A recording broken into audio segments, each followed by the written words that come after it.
want you to go straight into the interview, or? Go ahead. Oh, you already started it? Yeah. This one here is always ready.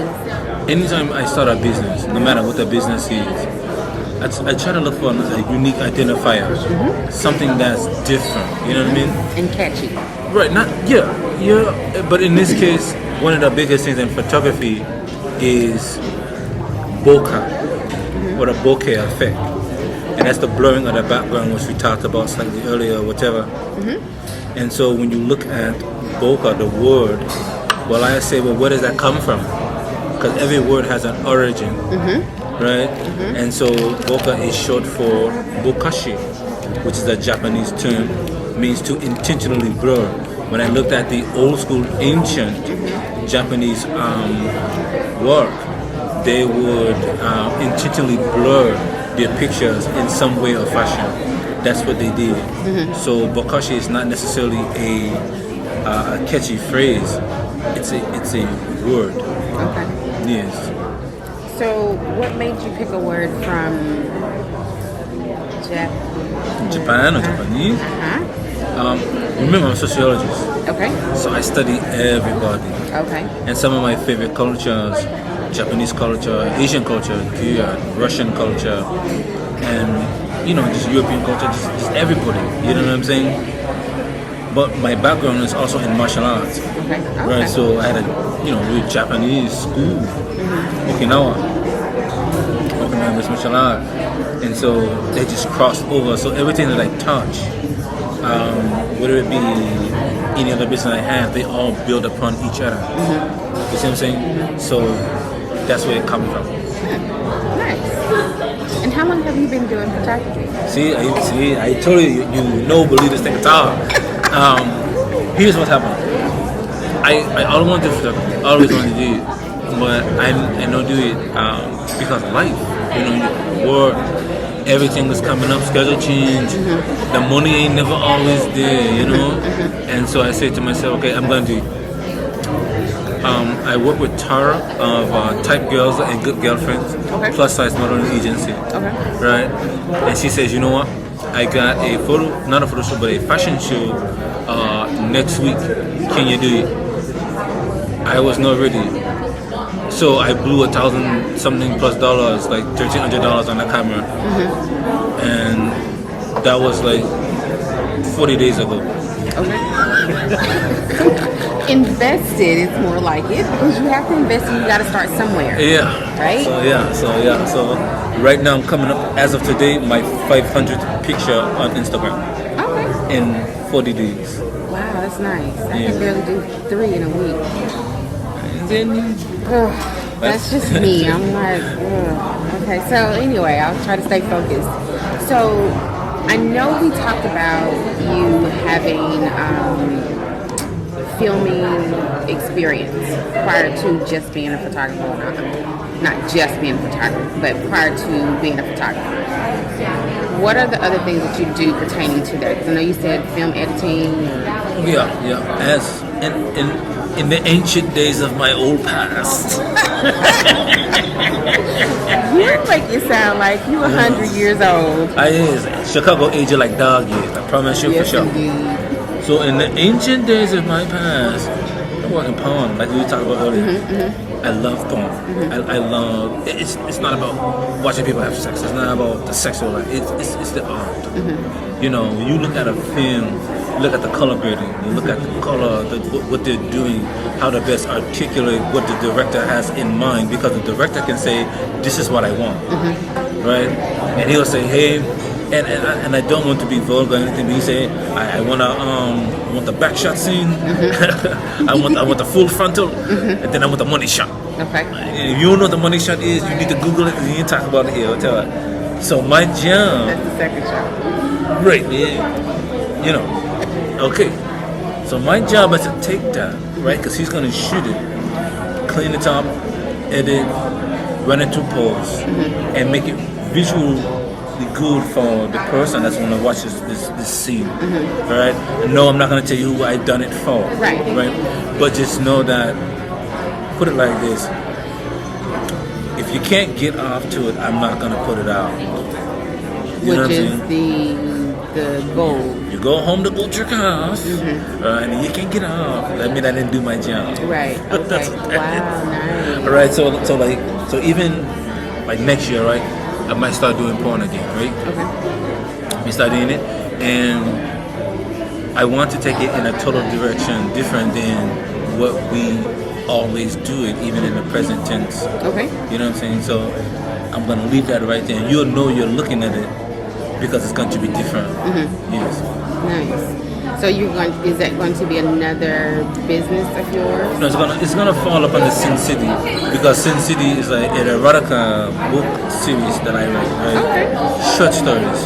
I try to keep those stories about no more than 150 pages. So it's like short stories. And as a kid, we used to watch Tales from the Crypt. And then, I you love know, Tales of the Crypt. yeah, it's a Yes. 30-minute episode, Yes. right? Tales of the Crypt. Nice and short. And Tales from the Dark Side. Yep, there we go. Boom. Yes. Right? Yeah. And it was inspired from that. Oh, okay. So we have these erotic stories, right, from the Sin City line that were inspired from how they articulated it in those shows, which is with taboo subjects that people really don't want to talk about. Oh. Like seriously, like I was telling you, the Chinatown, that book they shut it down. Wow. You know what I mean? But I republished it or whatever. Depending on who, I don't know. You read at your own risk, because I had to put the A disclaimer. parental advisory sticker on it. Okay. and probably some of the adults couldn't take it. It was because it touches a nerve, and I try to talk about it from that person's experience. Okay. So when you read something like Defiled and Desecrated, yes, they say, oh, it's a young girl, but no one ever talks about how a lot of times these girls are the predator. No one ever talks about that. Like how they prey on older men. You'll see an older man with a younger girl. Like, you know, take R. Kelly for instance, right? I love R. Kelly's his music. I love his music. And they'll say, hey, you know, R. Kelly, he's a predator or something. But these girls were even worse than him because Some of they the parents knew. were worse than him. That's Yeah. right. Yeah. You see what I'm saying? And no one talks about that. So these books talk about those things, they explore it, but in exceptionally graphic detail. Okay. Some people like, some people don't. It's okay. Listen, like you said, read at your own risk because he described it, the author himself, as exceptionally graphic. It is. So that means it's far beyond, what do you call it? What is it? PG, not PG, R17 or something? We How are they rated rated? XXX. To the 10th power. And probably then some. You mentioned whenever you start a business, so that means you have multiple streams of income, correct? Yes. Or multiple businesses. Yes. How many do you have? 3. 3? You sure? Because you listed a whole lot of That's things that you actually do. 4 because like if I go out and teach a firearm course, Okay. right? And I really don't like to talk about firearms, but not, you know, but if I go teach it, hey man, yeah, that's 1. I'll write a book on firearms, that's 2. Photography is 3. Right around do video or something like that, that's 4. So a videographer. Right, so it's- Videographer. Correct. So it's just a lot, you know, but it's not like I do all at the same time, you know. I mean, if you did, I'd be looking for another hand to come out from behind your back or something. I wish I had an extra one. I Yes, do other things. I've seen a lot in my lifetime. I don't know if I'm ready for that one yet. Where would you like to see yourself? And I absolutely hate this question, but I'm going to ask it. I feel like I'm going to get a very interesting answer. Think so. That's eclectic. I'm gonna steal that. I was thinking, we need 2. Yeah. You can't It'll be edit it okay. out. But anyway, what question? I hate it when people ask me, where do you see yourself in 5 years? But you have so much going on for you. Where would you like to be in 5 years? I would tell you, as of right now, fashion photographer. Like, really just fashion. Trying, like, the grandest runway shows. You know, we're talking just beautiful runway shows here in Houston. And not so much of me being known for all of the stuff and crap that I do. It's really about the people.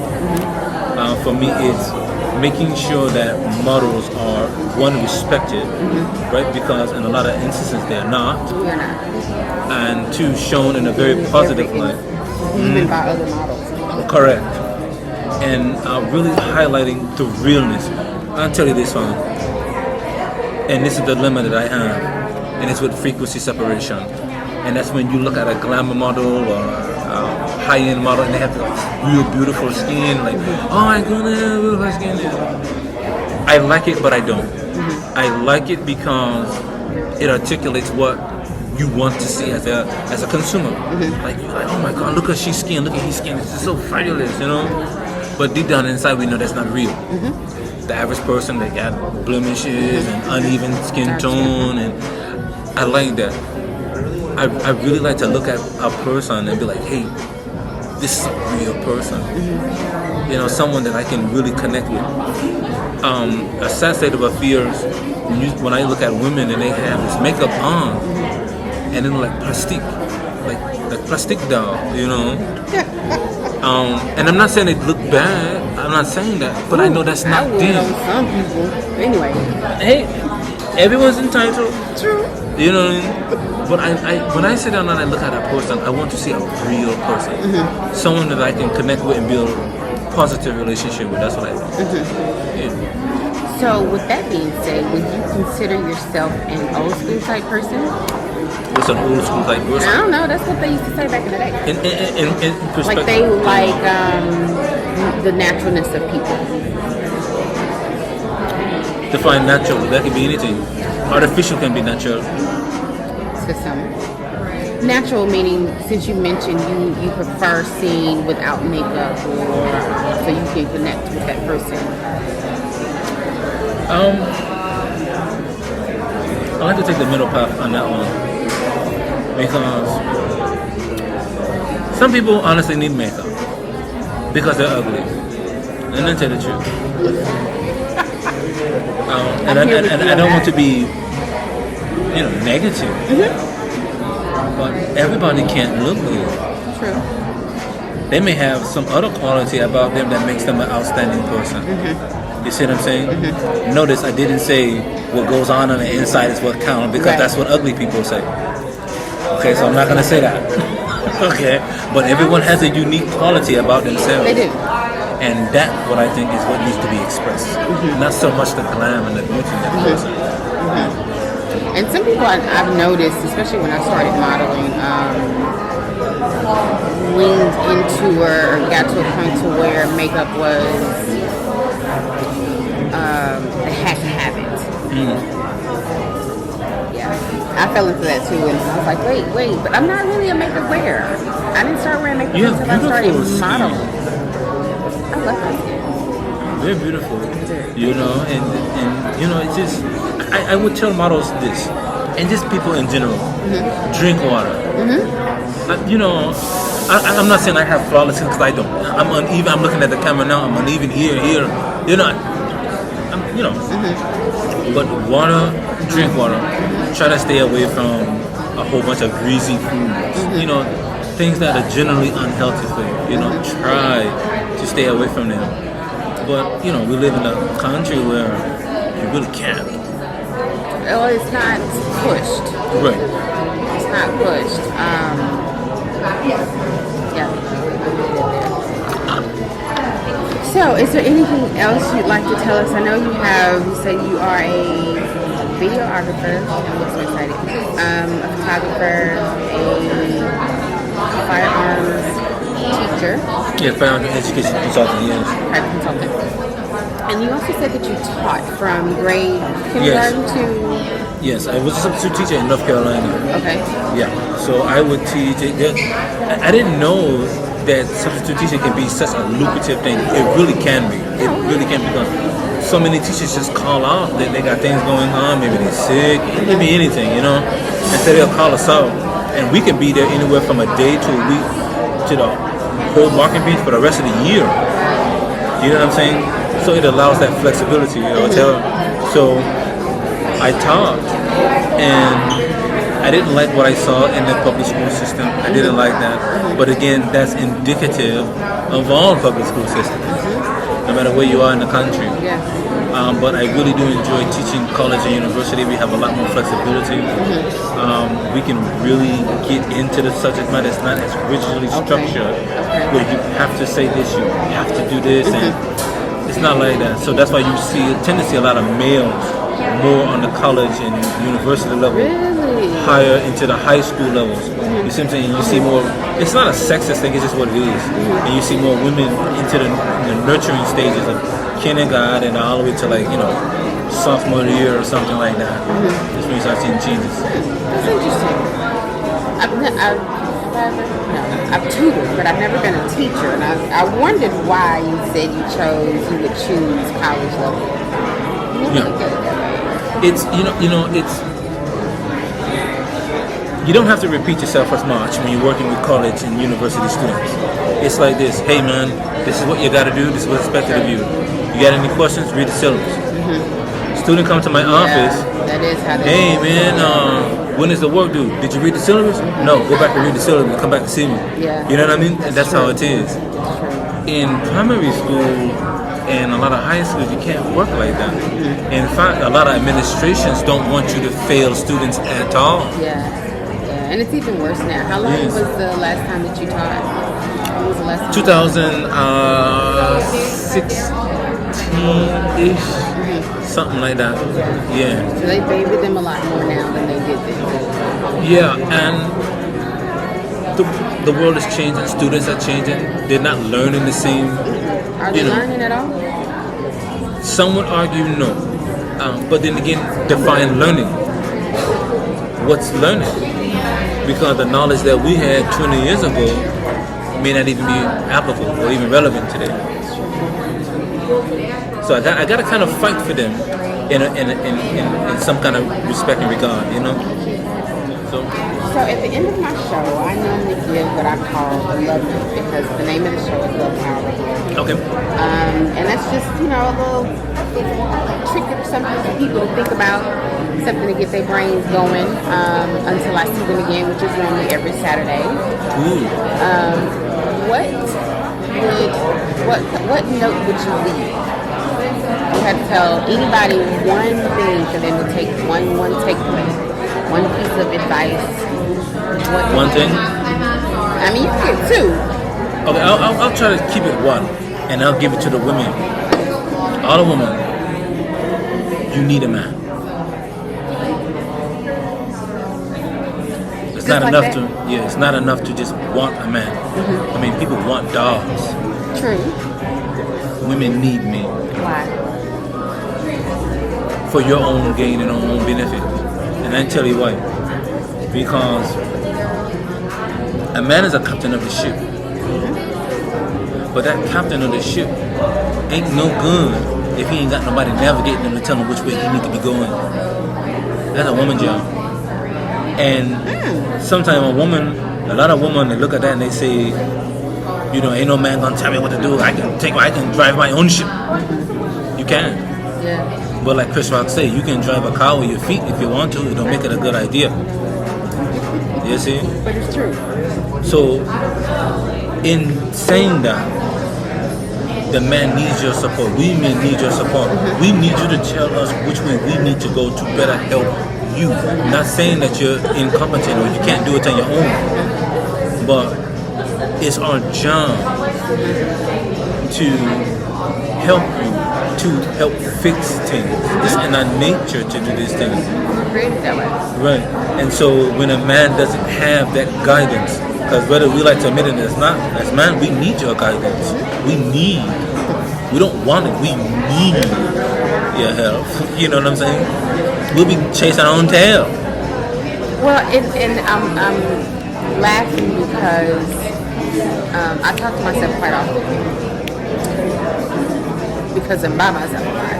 But in looking at different people, like I have people that come to me and talk to me about stuff, I in stuff, I do stuff, and just looking at relationships, how it's not taught or it has been misconstrued that the woman is the helpmate. And when when you said the man drives the ship and the woman tells him which way to go, that's how it's supposed to be. We are a team. Correct. And it just baffles me how a lot of people are in relationships and they don't want, the woman doesn't want to be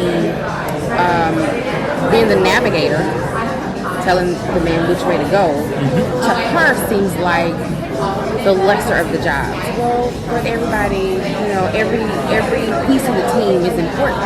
Correct. You can't get to where you gotta get to if you ain't got a navigator to tell you how to get there. Think about Christopher Columbus. What if he had a good navigator? He'd have actually found India. How about that? Think about it. Let's try Amerigo Vespucci. Let's do that. Okay? Yeah, that's it. Out of all people, you say Christopher. Now, let's do Amerigo. We need a woman to help us say, a woman can transform a man. She really can, I promise you. A woman can see a man and say, you know what, he needs guidance, he needs direction. He's a good man. But he needs direction, insight. And he probably works 40 hours a week. He's doing his job. And she'll say, tell you what, why don't you work on your credit? You see what I'm saying? He says, real ape-like, because that's what we do. Some of y'all, but none. He said, this is a great idea. Maybe work on the credit. You know what she gets in return when he works on the credit? A house. Okay. A new car, vacation. Well, she gets to go shopping. If he's a man, and this is going to lead into a whole other conversation, but there are differences between men and not men.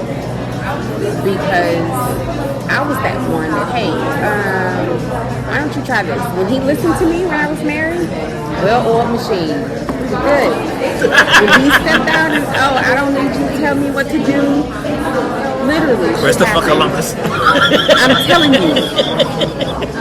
You have to explain to people why you keep saying it like that. They're not understanding. Get lost. Bump up on somebody's shoulder. Oh, we found Indians here. No, we don't find Indians at all. These are Native American people. They've been here already. We're looking for dots, not feathers. How about that?